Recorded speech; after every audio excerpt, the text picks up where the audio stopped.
Yeah, doing a review for the Chieftain today, British Tier 10 heavy tank. First of all, is it worth the grind? Because it is quite a painful grind, and I think it is. Playstyle wise, it's a ridge fighter. You just keep it hull down basically, and use your accurate gun and your DPM just to slaughter over tanks. This isn't a frontline brawler. You do that, you'll die.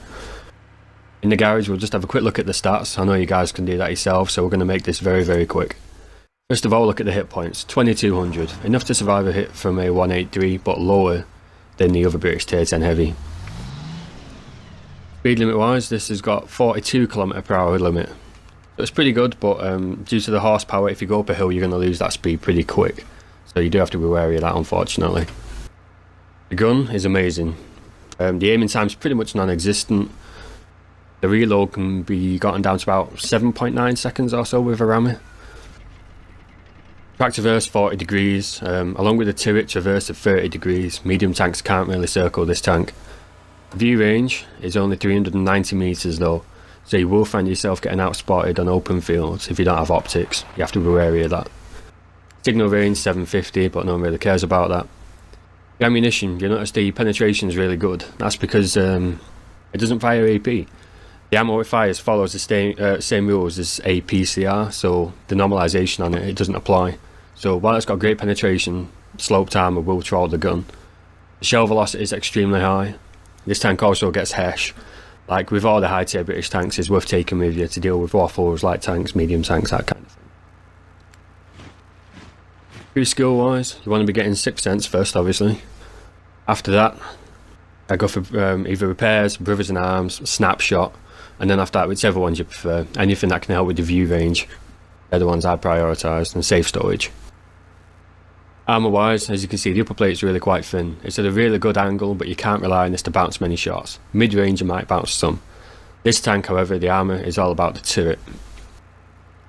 The turret armour is great, but only really if you're using your full 10 degrees of gun depression like you'll see on the screen. Like that, you'll bounce a lot of shots. If you're not using your depression and you only hold down, that hatch on top becomes a weak spot, and every enemy you come up against will just plant shells there.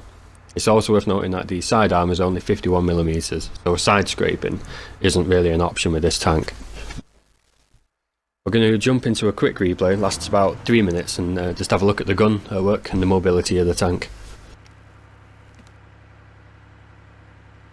The map's going to be fjords. On this one you'll notice I'm not playing hull down here. I was planning on doing, but the red tanks kind of ran off. So for the most part in this replay, I'll be doing the other thing the Chieftain can do, which is peek-a-boom. It's something you don't want to do against good players, but let's be honest, most of the players in the game aren't that brilliant, so you can do this against those. Against a good player, you might lose your track, so you have to be careful.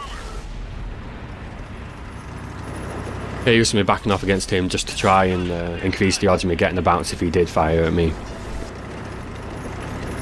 On my Chieftain, I've gone with a gun rammer, a vertical stabiliser because I do like firing on the move and it helps with that, and vents. This means my view range does suffer a little bit, but I'm also running pudding, as you can see down there. That does help my view range a little bit. It's enough for me, to be fair, and it just maximises my DPM, because unlike a lot of Chieftain players, I'm really, really aggressive in pretty much all my tanks, so I need that DPM. That's why I've gone with that setup. Ammunition wise, I take a nice split of all. I only take 5 hesh, but it's always worth taking some with you. The hesh shells can do over 500 alpha, and against a tank like a waffle, or a leopard 1 or a leopard prototype or a batchat, that's a lot of damage you can be doing, and it can put your DPM through the roof. So it's definitely worth taking those hesh shells.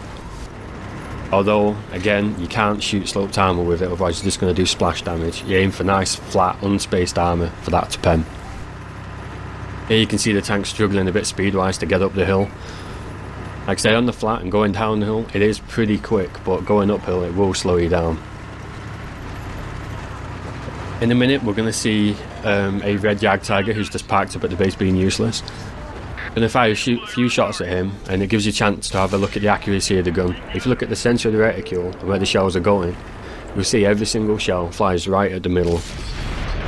This is the best thing about the tank. The gun is amazing. There aren't many tanks in the game that have this kind of accuracy. I fired a few shots here hoping just to get, 1 or 2 extra cheeky little pens, but it doesn't really happen.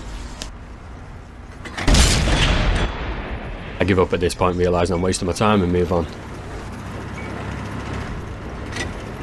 One of the things this tank is good for, if you like platoon play, is that it can platoon up with mediums really, really well. It can't quite keep up with them, but you will get there not long after they do, and because you're a DPM platform as well, you can take on other heavy tanks, and you also are a good medium killer.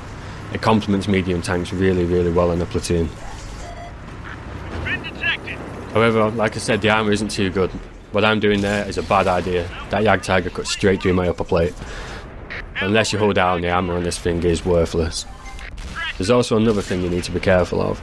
It's easy to fall into a trap basically of using a high DPM tank, where you do like I'm about to do here, and just sit still trying to use the DPM and just plant shot after shot after shot into the enemy. However, if you do that, you're leaving yourself nice and still, and then you kind of attract attention by a certain class. Artillery. Which love this tank. That's its biggest flaw, because the armour's so thin, even splash damage will just murder this tank unfortunately. But playstyle wise, you want to be hull down, peek-a-boom if you're against enemies who aren't too confident, but again you have to be very, very careful. It's a high risk, high reward kind of playstyle, that one. And yeah, don't stay still for too long if you're lit up, because artillery will shoot you. If you've got this tank, let me know your thoughts on it. If you've not got it, I highly recommend going for it. It's a very good tank.